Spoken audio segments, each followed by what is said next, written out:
আসসালামু আলাইকুম সুপ্রিয় দর্শক মণ্ডলী, আমার নাম মোসাম্মদ নীলা আক্তার। আর আমি আজকে আমার জীবনে ঘটে যাওয়া ছোট্ট একটা ঘটনা আপনাদের সামনে হাজির করেছি। আশা করি সবারই ভালো লাগবে আর আমার গল্পটা সবাই মন দিয়ে শুনবেন। অবশ্যই। হ্যাঁ, চলো যাই আমরা। তো আমি আমার বাবা মার একমাত্র সন্তান ছিলাম। মানে আপনার কোনো ভাই বোন নাই? না, আমার কোনো ভাই বোন নাই। আমার বাবা তেমন গরিবও না, আবার মানে মধ্যবিত্ত ফ্যামিলির আর মধ্যবিত্ত কি। ফ্যামিলির। আচ্ছা। তো আমার বাবা ঢাকায় জব করে আর মাকে নিয়ে আমি বাড়িতে থাকি, লেখাপড়া করি। আমি ক্লাস 9-এ পড়াশোনা করি। এরকম সময়ের একটা ঘটনা। আচ্ছা। তো আমি যখন ক্লাস 9-এ পড়ি তখন আমাদের বাড়িতে আমার মানে মামা বাড়ি থেকে লোকজন আসে। আচ্ছা। মামি আসে, মামা আসে, মামার 2 ছেলে আসে ঘুরতে। আচ্ছা। তো মামার বড় ছেলের নাম ছিল সোহাগ আর ছোট ছেলের নাম ছিল অপূর্ব। সোহাগ আর অপূর্ব? হ্যাঁ। আচ্ছা আচ্ছা। সোহাগ ভাইয়ের সাথে আমি মানে সোহাগ ভাইয়ের বয়স আর আমার বয়সটা সমবয়সী। হ্যাঁ, সেম বয়সী। হ্যাঁ, অপূর্ব আমাদের ছোট। আচ্ছা। তো অপূর্বর সাথে আমার তেমন একটা বনতো না, আর সোহাগ ভাইয়ের সাথেও আমার বনতো না, ঝগড়া লাগিয়ে থাকতো দুজনের মাঝে। আচ্ছা আচ্ছা, ইন্টারেস্টিং ঘটনা। তো আচ্ছা। অনেকদিন পর মানে প্রায় 5-6 বছর পর দেখা হয়। তো সোহাগ ভাইয়া মানে আসার পরে আমার সাথে আমাকে জিজ্ঞেস করে, কিরে কেমন আছিস? হ্যাঁ ভালো আছি, তুই কেমন আছিস? মানে তখন কথা কম বলি ওর সাথে। আচ্ছা। হ্যাঁ ভালো আছি বইলা ও আমার রুমে চলে যায়। এটা নিয়েই ঝগড়া হয় আমাদের। আচ্ছা। মানে ও আমার রুমে যাওয়ার পরে আমার রুমে আমি আমার বাবাকেও এলাও করি না। আচ্ছা। প্রচুর রাগ হয় আমার রুমে কেউ গেলে। আচ্ছা। তো আমি যাই প্রশ্ন করি, তুই আমার রুমে কেন আসছিস? কয় মা কয়দিনের জন্য ঘুরতে আসছি, তোদের রুমে আসতে পারবো না? তো মানে আমাদের ঝগড়া দেখে মামা মামি অনেক কষ্ট পায় যে এতদিন পরে আসছি তারপরেও ও লাইগে থাকে আমার ছেলের পিছনে। আচ্ছা। আর আমার আম্মু আবার একটু মজার টাইপের, যে সব সময় মজার মজার কথা বলে আর কি আমাদের থামায় থাকে। তো একদিন আমার কাকাতো বোনের বিয়ে খাইতে আসছিল আর কি ওরা। আচ্ছা। তো আমার কাকাতো বোনের বিয়ের দিন মামা মামি আম্মু সবাই বিয়ে নিয়ে ব্যস্ত, আর অপূর্ব তো ছোট, ওদের মধ্যে থাকে ও। আর সোহাগ আমার রুমে শুয়ে রয়েছে। তো এই টাইমে আমি ড্রেস চেঞ্জ করতে যাই বাথরুম থেকে, মানে ড্রেস চেঞ্জ করে ফ্রেশ হয়ে রুমে আসি। মানে আসার পরে সোহাগ আপনার রুমে শুয়ে আছে আর কি? হ্যাঁ। আচ্ছা। আমার ড্রেসটা মানে ও ঘুমন্ত অবস্থায় ছিল। ও যখন আমার বাথরুম খোলার মানে দরজা খোলার আওয়াজ পাইয়া ওঠে।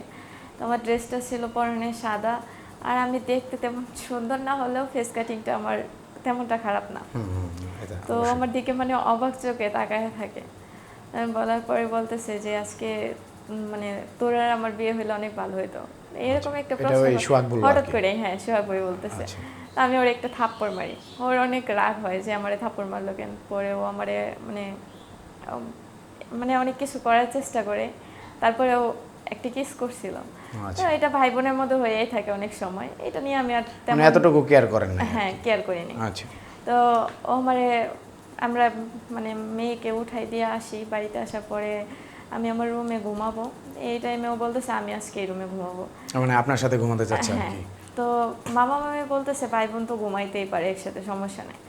আম্মু আবার এলাও করে না, আর আমিও আমার রুমে বেড শেয়ার কারোর সাথে করতে পারবো না। যাই হোক, কারণ আপনি তো একটা প্রাপ্তবয়স্ক মেয়ে, আপনার রুমে ফ্যামিলির একটা দায়িত্ব আছে, সেজন্যই আর কি। তো মানে সোহাগের আবার প্রচুর জেদ, ও মানে কিছুতেই আমার রুম ছাড়বে না। ও বলতেছে আচ্ছা তুই না ঘুমাইলে তুই চলে যা অন্য রুমে। কিন্তু আমাদের 2টা রুমই ছিল, মামা মামি আম্মু অপূর্ব এক রুমে, আর আমরা আমাদের ভাই বোন একসাথে সবাই। তো বলতেছে যে ঘুমাইলে ঘুমা, না ঘুমাইলে অন্য রুমে চলে যায়। এখন আমি অন্য কোথায় যাব, মানে আমার চিন্তা ভাবনা এটাও যে আমি কোথায় যাব এখন। ধরতে গেলে আম্মুর সাথে তো আর শুইতে পারবো না, আমি কারোর সাথে শুইতে পারি না, একা ঘুমাই অভ্যাস। আচ্ছা। তারপরে আমি আর কি আমার বালিশ নিয়ে নিচে শুয়ে পড়ি ফ্লোরের ভিতরে, আর ও খাটে শোয়। তো মানে খাটে আর নিচে শুইলেও কাছাকাছি একটা অনুভব আছে। হ্যাঁ অবশ্যই, তা তো। তো মানে আমারও ওর প্রতি কিছুটা টান ছিল, যেহেতু মানে সবসময় ঝগড়া করলেও একটা ভালোবাসা থাকে। হ্যাঁ, ভালোবাসার জন্ম নিছে আর কি, ছোট ছোট খুনসুটি থেকে যা হয় আর কি। হ্যাঁ হ্যাঁ। আচ্ছা। তো যখন রাত 12টা বাজে, আমার ঘুম হয় না, আমি ফোন চাপতেছি, ও ফোন চাপতেছে, আমি খেয়াল করিনি অত একটা। মানে এক রুমে আপনারা শুধুমাত্র দুজনেই? হ্যাঁ, নাকি ওই যে অপূর্ব? রুমের দরজা খোলা, বাট মানে আমরা দুজনে কাছাকাছি আর কি। হ্যাঁ, তখন রাত্রে 12টা বাজে, ফোন চাপতেছি, তো ওই টাইমে ওর একটা কল আসে। ওর এক ফ্রেন্ডে কল দেওয়ার পরে বলতেছে যে ওই মানে কি প্রশ্ন করছে আমি বলতে পারি না, বলতেছে গার্লফ্রেন্ডের সাথে শেয়ার হয়েছি।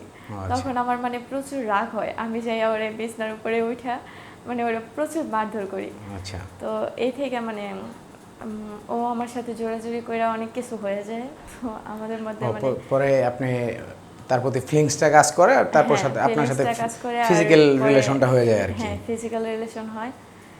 তো আচ্ছা মানে দুইজনে কিন্তু প্রস্তুতি ছিলাম না। আচ্ছা, যাই হোক হঠাৎ করেই আর হঠাৎ কি করে হয়ে যায়, দুইজনে খুনসুটির মানে মাধ্যমে সেও চাইছে আর আপনিও তখন না করতে পারেন নাই। হ্যাঁ। আচ্ছা, তো সকালে আমরা মানে ও কি করছে, গোসল টোসল কইরা না খাইয়া মানে ও চলে গেছে, কাউকে বলে নাই কিছু। আচ্ছা, মানে এই দিকটা আমার অনেক কষ্ট লাগছে যে তুই আমার একবার বলে যাইতে পারতি, ঝগড়া করি যাই কিছু করি একটাবার তো বলতে পারতো, বলে নাই। মানে সে আপনাদের বাসা থেকে চলে গেল আর কি। হ্যাঁ, পরে মামা মামি বলছে যে কিসের জন্য চলে গেল, আমি বলছি যে রাত্রে মানে আমাকে মারধর করছে, আমিও মারছি, এর জন্য মনে হয় রাগারাগি করে চলে গেছে। কিন্তু ফিজিক্যাল রিলেশন মানে আপনাদের মধ্যে যে শারীরিক সম্পর্কটা হয়েছে সেটা বলেন নাই আর কি? না, এটা আমি বলি নাই। আচ্ছা, তো পরে পরে যাওয়ার পরে কি আর আপনার সাথে যোগাযোগ করে না? যাওয়ার পরে প্রায় না 2-3 দিন কোনো ফোন টোন কথা হয় নাই। পরে 5 দিনের দিন আমি কল দিই ওকে। আচ্ছা, যে সোহাগ কেমন আছো? হ্যাঁ ভালো আছি, তুই কেমন আছিস? মানে আমাদের মধ্যে প্রশ্ন এইটুকু হয়। আচ্ছা, ফোন দেওয়ার পরে ফোন কাইটা দেন। পরে আমি ওরে মেসেঞ্জারে নক করি। মানে রীতিমতো ইনসাল্ট করতেছে আর কি। হ্যাঁ, আচ্ছা, আমাকে মানে আমার দিক থেকে দেখতেছে না। আচ্ছা, তো আমি মেসেঞ্জারে নক করে কই তোরে আর আমার ভালো লাগে না, তুই আমার খালাতো বোন, এরকমই থাক, আর মানে অন্য কোনো দিক দিয়ে আগাইতে চাইস না, আর যা হয়েছে এগুলো কিছু বলিস না। মানে তার মানে বলতে চাচ্ছে যে আপনার সাথে যে শারীরিক সম্পর্কটা করলো এটা এই পর্যন্ত সমাপ্তি থাক, মানে আপনাকে সে মন থেকে চায় নাই, আপনার শুধুমাত্র আপনার দেহ চাইছে, এই তো? দেহ চাইছে, এটাই। তো পরে মানে এরকম ভাবে অনেক দিন যাইতে থাকে। আমার প্রায় 3-4 মাসের সময় আমার হঠাৎ করে শরীর অসুস্থ হয়ে যায়। আচ্ছা, বমি বমি ভাব, মাথা ঘোরানো, মানে এই দিক লক্ষণ। পরে আমি আম্মুকে মানে শুনছি, আমি আবার সায়েন্স নিয়ে পড়াশোনা করতাম, তো জীববিজ্ঞানে এসব অনেক কিছু পড়াশোনা হয়েছে। তো আমি আম্মুকে ঘটনাটা কইলা বলি, আম্মু সোহাগের সাথে আমার ওই দিন না ফিজিক্যাল রিলেশন হয়েছিল। তো আম্মু আমাকে অনেক মারধর করার পরে আম্মু মামা মামির কাছে যায়, সম্পর্কটা নিয়ে আগাইতে চায়, কিন্তু মামা মামি তেমন প্রশ্রয় দেয় না। পরে আমার আব্বু শোনার পরে অনেক কষ্ট পাইছে। পরে মানে আমার বাচ্চাটা নষ্ট করে দেওয়া হয়েছিল।